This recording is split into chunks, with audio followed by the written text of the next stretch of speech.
Boy oh boy, I sure do love using the Hunter's Crest. It's really grown on me since the game came out.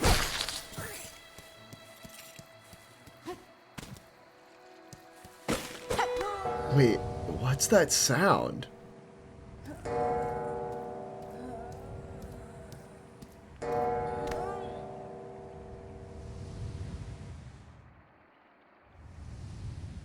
I think about this comment almost every time I boot up my Steel Soul playthrough. It's always in the back of my mind, haunting me. Is my run not valid if I don't switch crests? Am I not worthy? Thanks for the existential crisis, Clash Gamer guy. But this does beg an important question. Have you ever wanted to prove your worth? Have you ever desired to be part of something bigger than yourself? In ages past, a tradition was established that the best of the best may prove their worth through various trials. These trials represent glory, agility, strength of heart, and character. Those that rise to the occasion are revered and beloved. Those that falter are humiliated and left to fade into obscurity. That's right, my friend. I'm talking about the age-old competition with centuries of rich history and a captivating culture behind it all. It's the Flea games.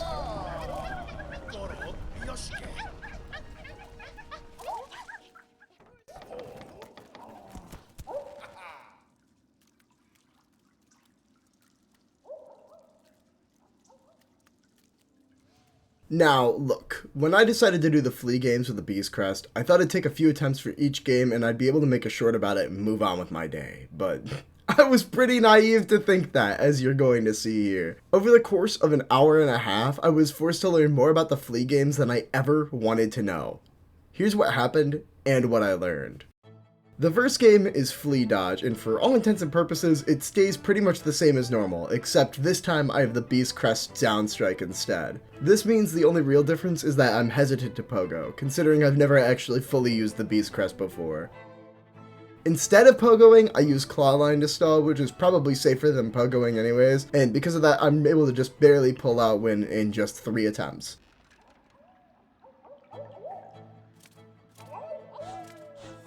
Every time I do this, it's like a waste of a full minute.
Big. Next, I'm on to Flea Juggle. Usually, I try to spam my way through this, and I like to use Reaper Crest to do that, since the extra height of the dash attack allows me to cover a lot of distance while ensuring I don't fall off the stage, which would end the game instantly. I quickly learned why this dash attack strategy won't work on Beast Crest, however. And I fell off this platform. Okay, so it looks like I'll have to figure something else out then. Pretty quickly, I realized that I can jump to hit the first flea of a volley early, giving me more time to group up the ones that come after. I always try to hit them towards the center of the stage until all the fleas are grouped up, after which I pick a direction and start smacking them as they come towards the ground. The most important thing that I learned is that striking upwards is a total waste of time. It feels pretty finicky in terms of which way the hit sends the flea. Normally, I'd assume it'd send them the way that Hornet's facing, but it seems to be more dependent on which side of the hitbox the flea touches. Despite this small hurdle though, this game also has a pretty quick learning curve, and I'm able to move forward after just a few minutes of attempts. I literally don't understand why they can happen as a random event during the games. They're so distracting and annoying. They make me like reset mentally every time.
There we go.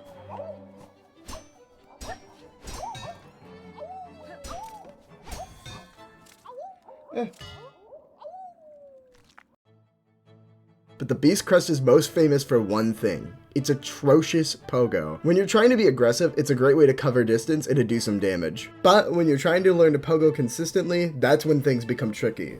There's a lot to learn about how the pogo works before you can master it. But before I talk about that, I want to talk about the final game. Flea Bounce is a game focused on pogoing off of incoming fleas without landing. This takes a little bit of precision, but for me is usually the easiest of the 3 games. Hit fleas for points. Sometimes they move and float around, sometimes there's this creepy loser that gives 2 points when you hit him, and you can't touch the ground.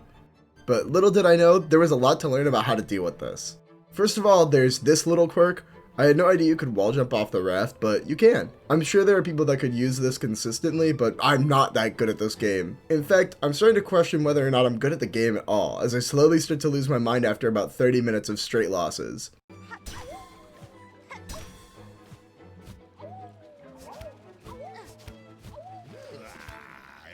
Yeah. There was no saving that, because they just waited so long for more to come in. I couldn't get high enough. Like, there was no way for me to do better there. So I feel solace, at least in that, but that was probably the run. Here, the Beast Crest pogo really shows what makes it so difficult to use. Firstly, the pogo's hitbox doesn't actually activate until you travel a small distance. Here, you can see the attack start up and go right through a flea. Now, trying to stay a reasonable distance away from something so you can actually hit it is pretty easy, but not so much when you're trying to stay close to the middle of a small arena and the target is moving rather quickly towards you. The second thing about the Beast Crest pogo is its end lag. There's actually a not so insignificant amount of time after the attack where you're in a completely inactionable state. This results in several runs where I double jump right before hitting the platform, but instead I hit the platform at the same time the double jump activates, thanks to a tiny amount of input buffering. By the way, if you didn't know, Silksong allows the player to queue actions. This is called input buffering. So if I, for example, downstrike to pogo with the Beast Crest, while I'm not yet able to jump near the end of it, the game queues the double jump input and executes it as soon as it's able. Now, this requires you to actually do the second input somewhat close to the end of the first action. This could be a totally incorrect assessment of what's happening here, but it's my best guess as to why I sometimes see the feathers from the double jump after already having touched the ground. Another thing about this game, it seems to register that you've touched the ground or water before you actually have in some cases, resulting in times where I attempt to use the wall jump tech to save myself, only to be locked out of making inputs before making contact with the water. Either way, after nearly 50 minutes of attempts at this, I get this run.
Let's go. Oh, I hate Beast Crest. Yeah, so GG. After I beat the last game, I'm able to pick up the prize money and pale oil. And then this happens.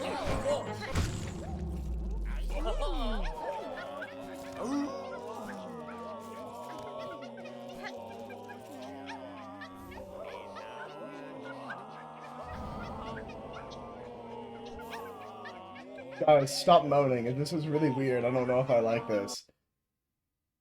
My game crashed!